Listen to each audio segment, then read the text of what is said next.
એક રાત્રે મારા જેઠજીના રૂમમાંથી ચીસોનો અવાજ આવતો હતો. મારા જેઠાણી પણ ઘણા સમય પહેલા મરી ગયા હતા. જેઠનું રાજ જાણવા માટે એક રાત્રે હું તેમના રૂમમાં સંતાઈ ગઈ. પછી જેઠજીએ જે કર્યું હે ભગવાન. જ્યારે મેં પહેલી વાર દિલ હલી જાય તેવો ચીસોનો અવાજ સાંભળ્યો તો હું એકદમ ગભરાઈ ગઈ હતી. હું ભર ઊંઘમાંથી ભડકીને ઉઠી ગઈ અને ચીસો પાડવાનો અવાજ આખી હવેલીમાં ગુંજી રહ્યો હતો. એ સમયે ચારે બાજુ સન્નાટો હતો. મારા રૂમમાં બહુ જ અંધારું હતું. મેં હાથથી બીતા સાઈડ ટેબલનો લેમ્પ ચાલુ કર્યો. મેં ઘડિયાળ સામે જોયું તો રાતનો સવારે 1 વાગ્યો હતો અને ચીસ પોકારના અવાજો ગુંજી રહ્યા હતા.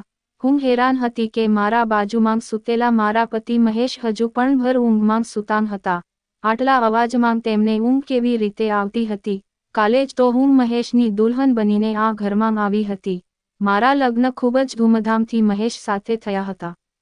હું ખૂબ જ પૈસાદાર ખાનદાનની વહુ બની હતી. હું પણ એક પૈસાદાર ખાનદાનમાંથી હતી. મારા સાસુ સસરા ક્યારનાય મરી ગયા હતા. જેઠજી ખૂબ જ દેખરેખવાળા માણસ હતા. હું તેમના વ્યવહારને સારી રીતે જાણતી હતી. મારા મહેશ સાથે પ્રેમ લગ્ન હતા. અમે એકબીજાને લગ્ન માટે પસંદ કર્યા હતા અને ત્યારથી જ અમારી ફોન ઉપર વાતો થવાની શરૂ થઈ ગઈ હતી. અમે બંને પૈસાદાર ખાનદાનમાંથી હતા એટલા માટે કોઈને પણ આ સંબંધથી વાંધો નહોતો. મારા લગ્નની પહેલી રાત હતી અને એ જ રાત્રે મેં ચીસોનો અવાજ સાંભળ્યો હતો. એક છોકરીની ચીસોનો અવાજ હતો, જેમ તે પોતાની મદદ માટે કોઈને બોલાવી રહી હોય. પહેલા તો મેં વિચાર્યું કે રૂમની બહાર જઈને જોવું કે આ અવાજ કોનો છે. કોણ છે જે આ વખતે આ રીતે મોટા અવાજથી બૂમો પાડી રહ્યું છે? પરંતુ હું એક દિવસની દુલ્હન હતી. એમ કેવી રીતે મોં ઉઠાવીને રૂમની બહાર નીકળી શકું છું? અડધો કલાક એ અવાજો આવતી રહી. તે પછી શાંતિ છવાઈ ગઈ. મને મહેશની ઊંઘ જોઈને નવાઈ લાગતી હતી. તે આટલા અવાજમાં કેવી રીતે ઊંઘી શકતા હતા? પરંતુ થોડી વાર પછી અવાજ આવતો એ રીતે બંધ થઈ ગયો હતો કે જેમ ક્યારેય અવાજ થયો જ ન હોય. હું ફરીથી આડી પડી ગઈ અને હવે મારી આંખોમાંથી ઊંઘ ગાયબ થઈ ગઈ હતી. મારું દિમાગ વારંવાર તે ચીસો પાડતી છોકરી તરફ જઈ રહ્યું હતું. કોણ હતી તે અને તે આવી રીતે કેમ બૂમો પાડતી હતી? અને તેના અવાજ પર બધા લોકો કેમ ખામોશ હતા? નકર તો અત્યારે હલચલ મચી જવી હતી. પછી મને થોડો ડર મહેસૂસ થવા લાગ્યો હતો, કેમ કે જ્યાં હવેલી બની હતી ત્યાં આજુબાજુમાં ફક્ત જંગલ હતા. ગામ તો 3-4 કિલોમીટર દૂર હતું. હું થોડા દિવસો માટે ગામડે આવી હતી, કેમ કે મારે રહેવાનું તો શહેરમાં જ હતું. લગ્ન પહેલાં મારી આ વાત નક્કી થઈ હતી અને શહેરમાં પણ આ લોકોનો બંગલો ખૂબ જ ખૂબસૂરત બનાવેલો હતો અને હવેલી તો એટલી મોટી હતી કે ના જાણે કેટલા રૂમો બનેલા હતા. અહીંયાનો બગીચો બહુ જ મોટો બનેલો હતો. મને તો આ હવેલીમાં ઘૂસતા જ કોઈ મહેલ જેવું લાગવા લાગ્યું હતું. મેં બસ થોડી નજર નાખી હતી, પણ અહીંયાની અમીરી જોઈને મારી આંખો ચોંકી ગઈ હતી. મારો રૂમ ફૂલો અને મીણબત્તીથી સજાવવામાં આવ્યો હતો. હું પોતાની ઉપર જેટલો ગર્વ કરતી એટલો ઓછો હતો. અમને બંનેને જોઈને બધાં દિયાબાતીની જોડી કહેતા હતા. પરંતુ આજની રાત્રે મેં જે કંઈ પણ સાંભળ્યું હતું, મારા દિમાગે કામ કરવાનું બંધ કરી દીધું હતું. ખબર નહીં ક્યારે વિચારતા હું ફરીથી ઊંઘમાં ખોવાઈ ગઈ હતી. સવારે મહેશ પ્યારી મુસ્કાન સાથે મને જગાડી રહ્યા હતા. કહેવા લાગ્યા, ઉઠી જાવ મેડમ, આ દિલ્હી નથી તો આરામથી ચાદર ઓઢીને સૂઈ રહેશો. મેં ધીમે ધીમે આંખો ખોલી તો તે ઉઠી ગયા હતા. મહેશ પથારીમાંથી ઉઠીને પોતાના કપડાં નીકાળી રહ્યા હતા. મને કહેવા લાગ્યા કે તારો સામાન ડ્રેસિંગ રૂમમાં પડ્યો છે, એ જ પહેરવાનો છે. તે મને કહીને બાથરૂમમાં જતા રહ્યા. હું પલંગમાંથી ઉઠીને બેસી ગઈ. પહેલા તો મને એવું લાગ્યું કે રાતવાળી વાત કદાચ મારો કોઈ વહેમ હતો. હું એ જ વાત વિચારતા ડ્રેસિંગ રૂમમાં જતી રહી, જે મારા રૂમમાં જ બનેલો હતો. આટલી વજનદાર જોડીને જોઈને મારી આંખો ફાટેલી રહી ગઈ. મેં ફ્રેશ થયા પછી ખૂબ જ મુશ્કેલીથી તે કપડાંને પહેર્યા હતા. મહેશ રૂમમાંથી જતા રહ્યા હતા તો અમુક છોકરીઓ મને પૂછીને મારા રૂમમાં આવી અને મને દાગીના પહેરાવી તૈયાર કરવા લાગી. જ્યારે હું આજે તૈયાર થઈને બહાર આવી તો મારા જેઠજી સામે ખુરશી ઉપર બેઠા હતા. તેમને મને જોઈ અને મુસ્કુરાવા લાગ્યા. પછી મારી પાસે આવ્યા અને મારી ઉપર 2000ની નોટોનો વરસાદ કરીને મારું સ્વાગત કર્યું. પછી મને બહાર લઈ ગયા જ્યાં ગામની મહિલાઓ મને જોવા માટે મારી રાહ જોઈ રહી હતી. ગરમી અને તાપમાન ના જાણે ક્યારથી મારી એક ઝલક જોવા માટે બેઠેલી હતી. મારા જેઠજી કહેવા લાગ્યા, આ મહેશની પત્ની અમારા ઘરની નવી માલકીન છે. બધી મહિલાઓ મને નમસ્તે કરવા લાગી. હું થોડીવારથી વધારે ત્યાં રોકાઈ નહોતી શકી.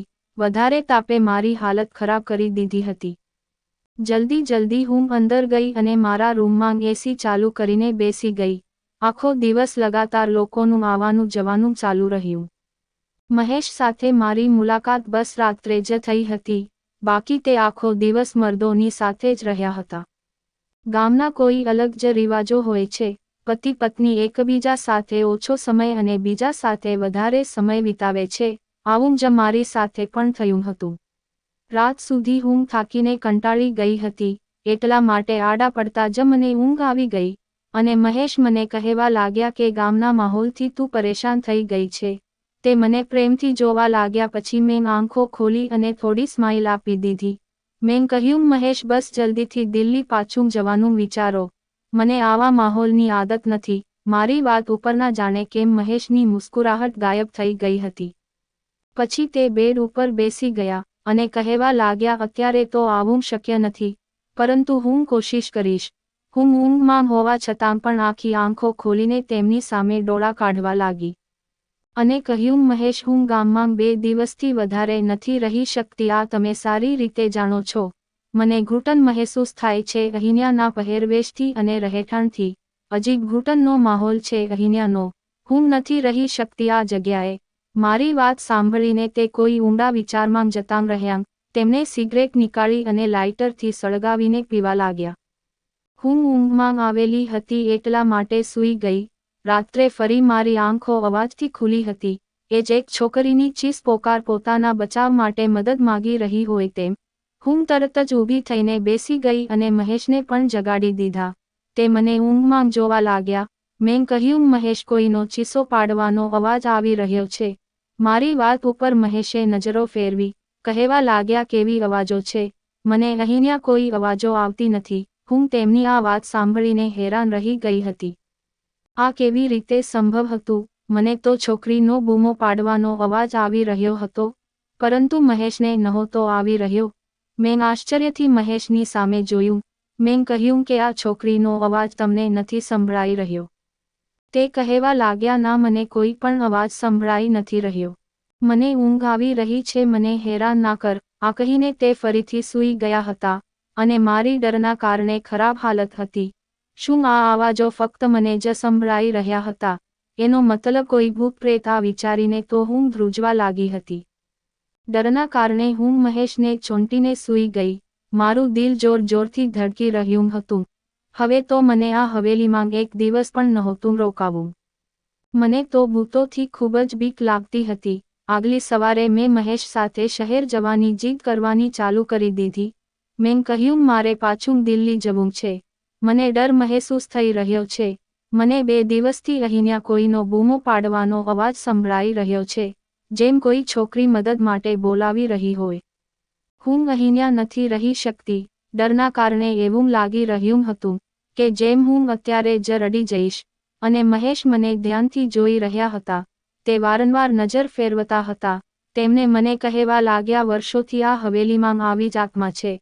અમુકને આવા અવાજો સંભળાય છે, જેવી રીતે તને સંભળાય છે. પરંતુ તે આત્માએ ક્યારેય પણ અમને નુકસાન નથી પહોંચાડ્યું. નકર શું મારી ભાભીઓ અહીંયા રહી શકતી હતી? મને મહેશની કોઈ પણ વાતથી શાંતિ નહોતી મળી રહી. મને બસ દિલ્હી જવાની ઇંતેજાર હતી. સવારે નાસ્તાના સમયે મારા જેઠજીએ મહેશને પૂછ્યું હતું કે તું દિલ્હી પાછો ક્યારે જઈ રહ્યો છે? આ સાંભળીને મહેશનો ચાનો કપ હાથમાં જ રહી ગયો હતો. પરંતુ હું મનમાં ખુશ હતી કે કોઈને તો અમને ગામમાંથી દિલ્હી મોકલવાનો ખ્યાલ આવ્યો. મહેશે કહ્યું, ભાઈ, જે તમારો આદેશ. મહેશે બહુ જ મુશ્કેલીથી આ વાત કહી હતી. તે તેમના મોટા ભાઈથી બહુ જ ડરતા હતા. જેઠજી કહેવા લાગ્યા, આજે સાંજ સુધી તું દિલ્હી જવાની તૈયારી કરી લે, ત્યાંના કામ જો જઈને. મારી તો ખુશીનો તો પાર ના રહ્યો. મેં જલ્દીથી ચાંગ ખતમ કરી અને ખુરશી પાછળ ખસેડીને ઊભી થઈ ગઈ. તો મારા જેઠજી મને કહેવા લાગ્યા, વહુ આજે તે નાસ્તો સરખો કેમ ના કર્યો? મેં કહ્યું મારે પોતાનું અને મહેશનું પેકિંગ પણ કરવાનું છે. સાંજ સુધી જવાનું છે તો સમય લાગી જશે. મારી વાત સાંભળીને જેઠજી મહેશની સામે ગુસ્સામાં જોવા લાગ્યા અને કહેવા લાગ્યા તે વહુને એ નથી જણાવ્યું કે તે હવે અહીંયા જ રહેશે. આ વાત મારા દિલમાં વાગી ગઈ હતી અને હું આશ્ચર્યથી મહેશની સામે જોઈ રહી હતી. તે કહેવા લાગ્યા હું ભૂલી ગયો હતો મોટા ભાઈ. મારા જેઠજી ફરી મને કહેવા લાગ્યા, બેટા તું હવે અમારી ઇજ્જત છે અને અમારા ઘરની મહિલાઓ હવેલીમાંથી બહાર પગ નથી મૂકતી. તું અહીંયા જ રહીશ, દિલ્હીમાં મહેશ જશે. આ સાંભળીને તો હું ચોંકી ગઈ હતી કે મહેશે આ વાત પહેલા કેમ ના જણાવી. તેમને એ જ કહ્યું હતું કે થોડા સમય ગામમાં રહેવું પડશે પછી તેમને મને પોતાની સાથે દિલ્હી લઈ જશે. હું ગુસ્સાને કારણે ઊભી થઈને રૂમમાં જતી રહી. મને જૂઠું કહેવામાં આવ્યું હતું. થોડીવાર પછી જ મહેશ રૂમમાં આવ્યા. હું રડવા લાગી, મારે આ ભૂત બંગલામાં નથી રહેવું. તમે મને જૂઠું કીધું હતું કે આપણે દિલ્હીમાં રહીશું. તમે તમારા ભાઈને જઈને કહી દો. મારી વાત સાંભળીને તેમને મારી પાસે આવીને બેસીને બહુ જ પ્રેમથી બોલ્યા, હું તને અત્યારે દિલ્હી નહીં લઈ જઈ શકું. બસ તું થોડા મહિના અહીંયા રહી લે, એમ જ રે જેમ અહીંયાની મહિલાઓ રહે છે. પછી હું તને દિલ્હી લઈને જઈશ. મેં કહ્યું હું તમારી વગર અહીંયા નહીં રહું. રાતના સમયે તે ચીસોની અવાજ મારી જાન લઈ લેશે. મને ખૂબ જ ડર લાગે છે. તે મને કહેવા લાગ્યા કે તું ચીસો પર ધ્યાન ના આપ. એ જે પણ છે તે તને કંઈ પણ નહીં કરે. આ હું તને વચન આપી શકું છું. તું બસ રૂમને બંધ રાખજે અને રાત્રે બિલકુલ પણ બહાર ના નીકળતી. મહેશની વાતોએ તો મને બહુ જ વધારે ડરાવી દીધી હતી. મેં કહ્યું હું એકલી રાત્રે આ રૂમમાં નહીં સૂઈ શકું. મહેશ થોડીવાર સુધી વિચારવા લાગ્યા પછી કહેવા લાગ્યા કે ઠીક છે, હું ભાઈને કહીને એક નોકરાણીની વ્યવસ્થા કરાવી દઈશ. એ તારી સાથે આ રૂમમાં સૂવા આવશે. પણ તું બસ એ કોશિશ કરજે કે ભાઈને તારાથી કોઈ ફરિયાદ ના હોય. મેં આ વાત પર હામાં માથું હલાવી દીધું. મહેશ સાંજે દિલ્હી માટે નીકળી ગયા હતા અને હું એકલી રહી ગઈ. રાત્રે મારી સાથે એક નોકરાણી મારા રૂમમાં સૂવા લાગી હતી. તે જમીન પર તેની પથારી કરી દેતી હતી અને સૂઈ જતી હતી. રાત્રે જ્યારે તે ચીસોનો અવાજ આવતો તો મારી આંખો ખુલી જતી. મેં મહેસૂસ કર્યું હતું કે જે વખતે ચીસોનો અવાજ આવતો હતો ત્યારે એ નોકરાણી પણ પડખું ફરતી હતી. મને એ શક થવા લાગ્યો હતો કે કદાચ એ પણ તે અવાજોને સાંભળી શકે છે. કેટલીય વાર મેં એ નોકરાણીને ચીસોની વિશે પૂછ્યું તો તેના ચહેરાનો રંગ ઉડી જતો અને તે ડરી જતી હતી. પછી નામાં માથું હલાવી દેતી અને કહેવા લાગતી મેં એવા કોઈ અવાજો નથી સાંભળ્યા. મેં તેના ડરથી એક તો અંદાજો લગાવી લીધો હતો કે વાર્તા કંઈ બીજી જ છે. એટલા માટે તેને કહ્યું કે હું જાણું છું કે એ અવાજો તને પણ સંભળાઈ રહ્યા છે. મારી વાત સાંભળીને તે મારી સામે હાથ જોડવા લાગી અને કહેવા લાગી આ વાતનો ઉલ્લેખ હવેલીમાં કોઈની સાથે પણ ન કરતા. નકર બહુ જ ખરાબ થશે. તે નોકરાણીની વાત સાંભળીને મને જાણવાની ચાહત થવા લાગી હતી કે આખરે ખબર તો પડે આ બધો મામલો શું છે. મેં રાત્રે જ્યારે એ ચીસોનો અવાજ સાંભળ્યો તો નક્કી કરી લીધું કે સચ્ચાઈ શું છે તેની જાણકારી મેળવીને જ રહીશ.